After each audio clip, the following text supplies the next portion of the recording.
Thanks for joining us. I'm Mitchell Ringos. A multi-million-dollar settlement has been approved in the class action lawsuit against Ralph Rowe, Scouts Canada and the Anglican Church in the Kenora area. Rowe was a priest and scout leader who sexually abused young boys throughout the region in the 1970s and 80s. And a word of warning, some viewers may find this story disturbing. Lee Noonan has the details. Survivors of notorious sexual abuser Ralph Rowe and their supporters gathered at the Thunder Bay Courthouse for the approval of the $13.25 million class action lawsuit. The suit was first filed more than 6 years ago. Representative plaintiff Alvin McKay says it was worth all the work to get here. Still fighting, it's never going to go away, all the pain, suffering, traumatizing. And I'm just glad it's over. You know what I mean? Glad it's over with in court. Rowe was an Anglican priest and Boy Scout leader in the 1970s and 80s. It's estimated he sexually abused hundreds of boys, mostly in remote First Nations. He served 5 years in prison in the 1990s for his crimes, but has remained out of jail since, despite roughly 60 convictions. McKay says through the years, he's become close with the other survivors, calling them his bros. Yeah, it's happy it's over, and everything that we worked hard for, we stuck by each other. It seems unreal now that it's finally over and it's just slowly sinking in, I guess. It's not gonna solve our problems, like what happened to us as kids. It's not gonna go away, we still have to live through that every day. McKay was recognized by the court for putting himself forward and testifying to his experience so that other survivors wouldn't have to. The settlement recognizes anyone who was sexually abused by Rowe within the Diocese of Keewatin between 1975 and 1987, as well as their parents. The hard work has been done by Alvin McKay and others who have been supporting him through this whole process, including the legal counsel.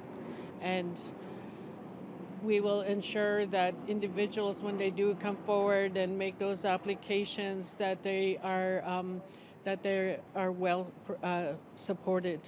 Through the settlement, Rowe's victims are each eligible for $350,000, depending on the specifics of their experience. Lee Noonan, TBT News.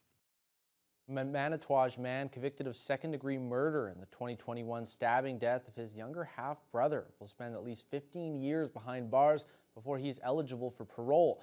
That sentence was delivered at the Thunder Bay Courthouse. 40-year-old Jesse Allen received a mandatory life sentence following a jury's guilty verdict in May.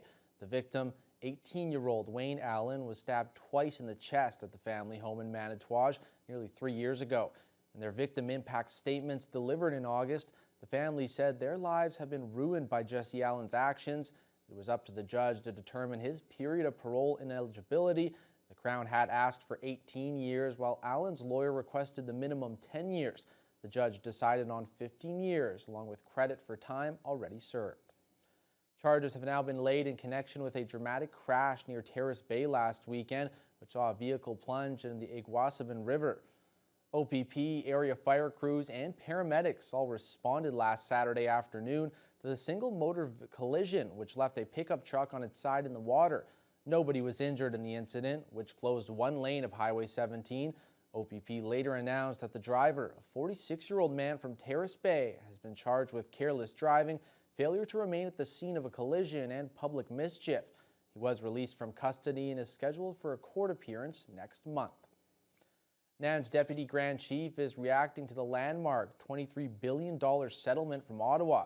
It came after the courts ruled Canada's child welfare system discriminated against First Nations children and their families. More than 300,000 people could receive compensation, including thousands of NAN citizens. Lee Noonan reports. NAN Deputy Grand Chief Bobby Narcisse calls the $23.4 billion settlement monumental.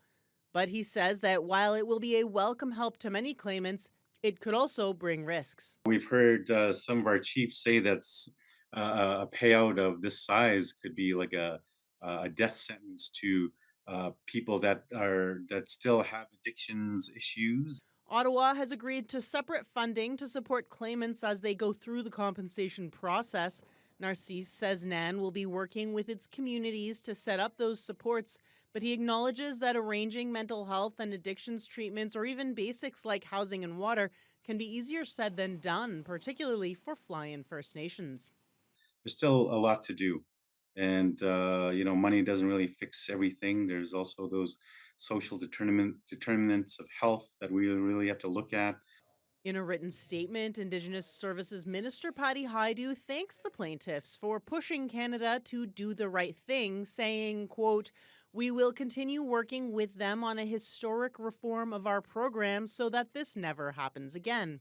Indeed, for Narcisse, getting an apology and a commitment to overhaul the child welfare system might be the most important aspect of the settlement. Never again will the Crown just take away our children from our communities. So that they have to work with our First Nation communities to really develop a new, robust support system for our children, youth, and families that are reflective of their true language and heritage in moving ahead. Narcisse says there could be many thousands of NAN citizens affected, each eligible for up to $40,000 in compensation in any of 5 streams. They will be working on developing a regional process to support claimants over the coming months.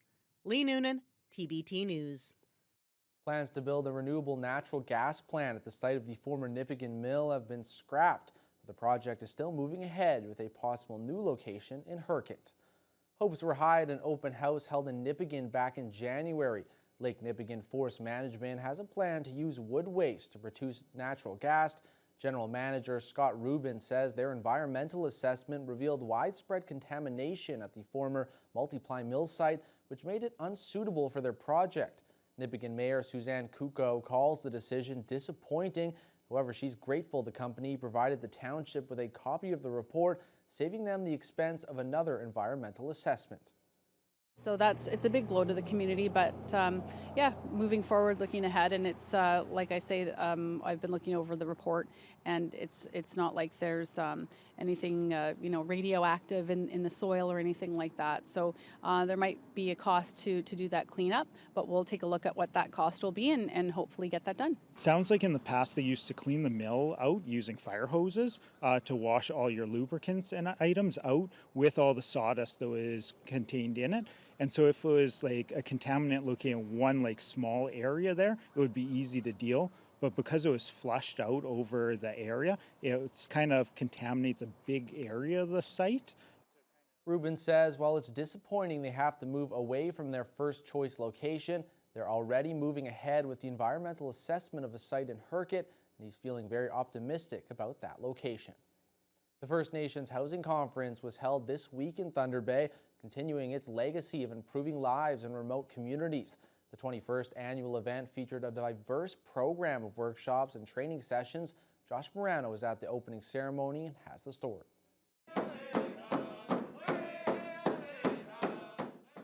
The First Nation Housing Conference has played an essential role in addressing the housing challenges faced by First Nation communities throughout Canada. The conference runs 3 days, with day 1 featuring the opening ceremonies. Committee member Jonathan Gregg says this event is crucial to bringing much-needed housing to remote communities because it delivers insight to the challenges they face, and he says it will hopefully teach them how to build on their own as a community. A lot of times our First Nations are bringing outside skilled labor into the community to build their houses. And with that, we need to start working towards to reduce some of that outside, not because of the great support that comes from there, but just so that we can start building an economic basin within our own communities and start to have that sense of pride that we're building our own homes. Minister of Indigenous Services Patty Hajdu was not at the conference Tuesday, but announced at last year's federal budget an additional $2.4 billion over 5 years to support First Nation housing projects on reserves. Any kind of funding for housing is much needed, especially when it talks about housing manager and developing those skills, and anything related to adding more housing dollars, more infrastructure.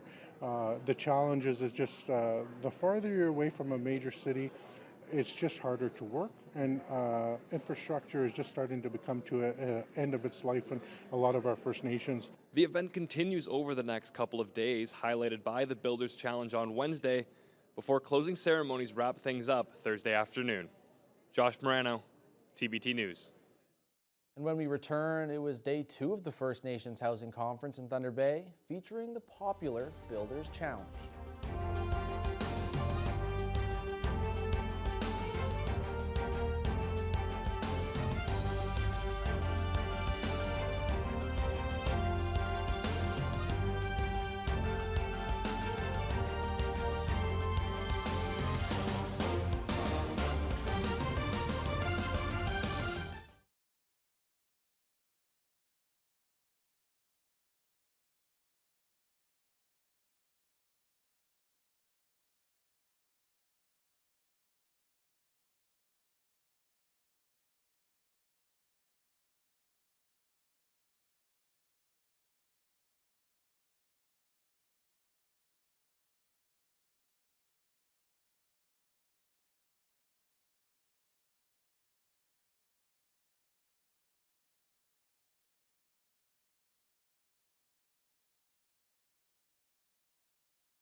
Day 2 of the First Nations Housing Conference in Thunder Bay featured the popular Builders Challenge.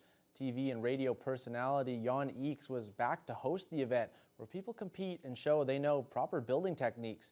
Josh Morano has the story. Inside the Valhalla, participants gathered around with tools in hand to listen to Jan Eeks, North America's longest-running TV radio home improvement guy, who shows them how to use different power tools. Those who joined were given the chance to show off what they learned for a chance at different prizes as judges went around evaluating their handiwork. Eeks has been hosting this event for 10 years and notes that getting over the hump for some people is to just put the tools in their hands and show them the basics. In past years, we built big projects like working on a roof, putting in a window, and that kind of stuff. This year, we decided to just do the tools themselves, because very often, even professionals grow up working with the tools, but nobody ever gave them instruction on the tool itself. One of the main points of emphasis from Tuesday's opening ceremonies was having members of First Nations able to build and or repair homes themselves as opposed to hiring or relying on outside help. Jonathan Gregg mentioned one of those ways is trying to bring trades training to them. Having this experience, he says, is one step forward as they continue to draw interest. Hands-on tools is the best way of training, best way for skills development, and it's very competitive. It's challenging, and the guys like winning prizes for the good work that they're doing, and things that they can back to their community, and maybe encourage other youth to come and participate in our housing conference here. The techniques that they did on the drills is something new. Like I've only ever just drilled a screw in and out, so yeah. So some of the techniques were good. The Builders Challenge continued with jigsaw and reciprocating saw training. Following that, the First Nations housing community presented communities with awards of recognition for growing housing through building. Josh Morano, TBT News. The Martin Falls Community Access Road has reached an important milestone. Technical consultants have determined construction is feasible, and the First Nation is almost ready to choose its preferred route.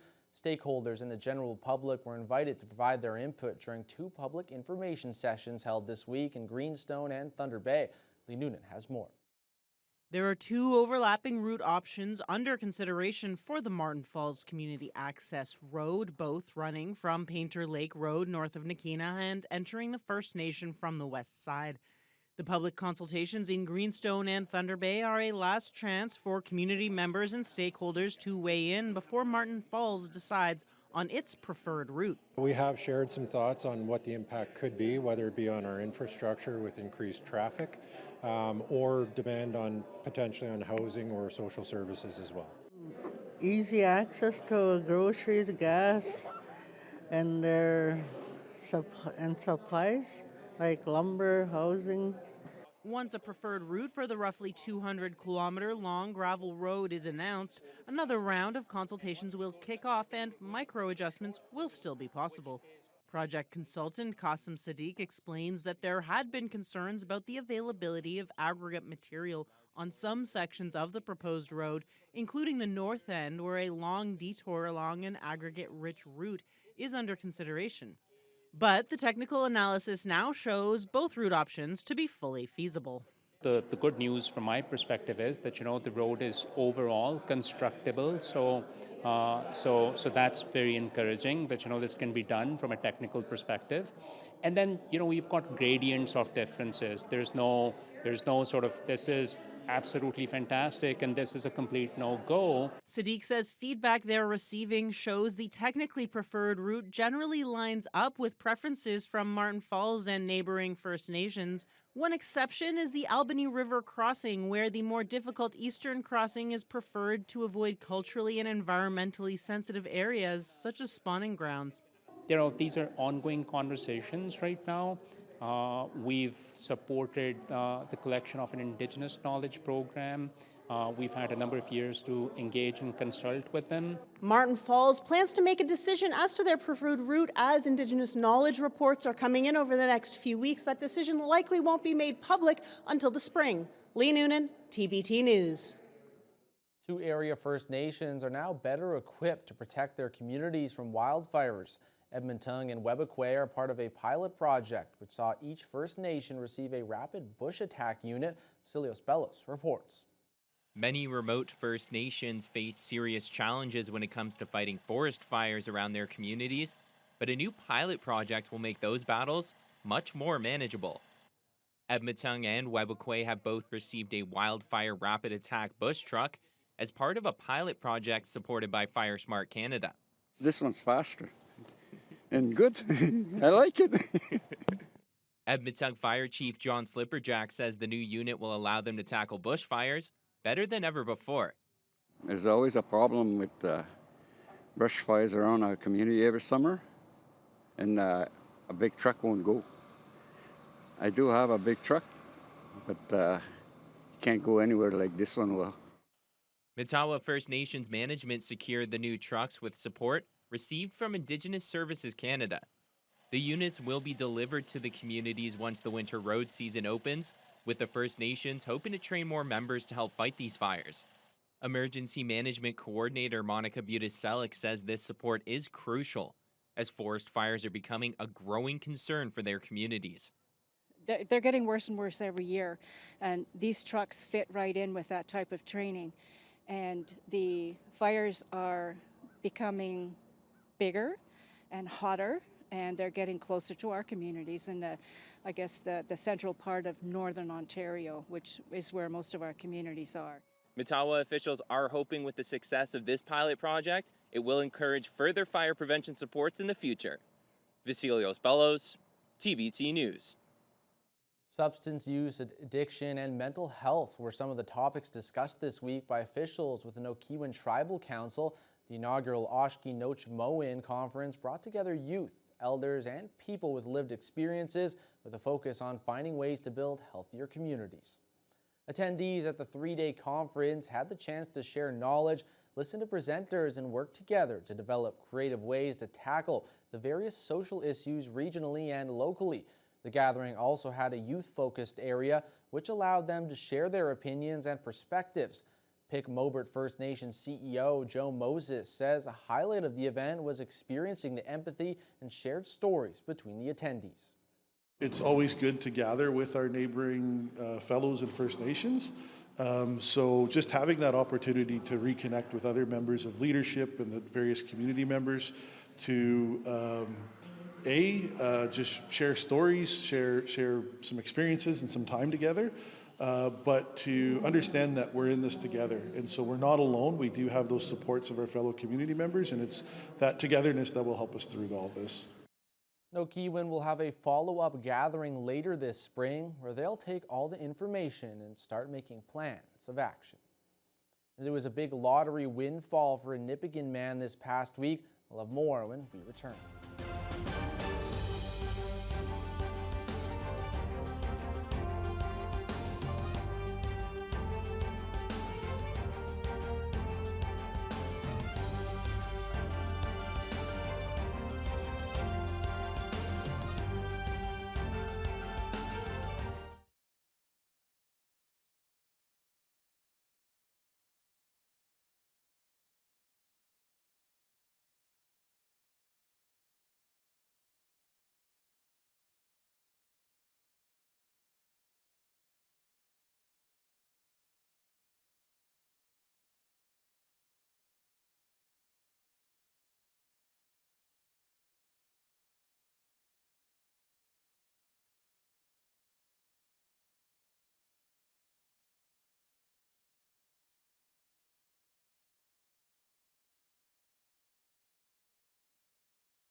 Well, it was a big lottery windfall for a Nipigon man this past week. Adam McMurdy has won cash for life. McMurdy, who's in his mid-30s, has decided to receive $1,000 a week for the rest of his life instead of $675,000 one-time payout. The winning ticket was purchased in Nipigon at the Bargain Shop on Front Street. Meanwhile, a man from Morrison on the Lake of the Woods is the region's newest millionaire. Clarence Gibbons has won this month's Thunder Bay 50-50 draw. He received the news from Hospital Foundation CEO Glenn Craig on Friday. You bought 2 sets of tickets? Yes, once early in the month and about 3-4 days ago again. What made you buy that second set of tickets? Well, it said there was a $5,000 draw tomorrow, so I tried to get into it. Well, I have good news and bad news. The bad news, you didn't win the $5,000 draw, so that's the bad news. But the good news is you've won the jackpot. Really? Really? You're not pulling my leg? I'm not pulling your leg, Clarence. Do you know what the jackpot was? No. I think I seen 1.44 or something. 1.444838. You are now a millionaire. Holy cow! Amazing! Holy jeez! So what do I do here? The answer to that is anything you want.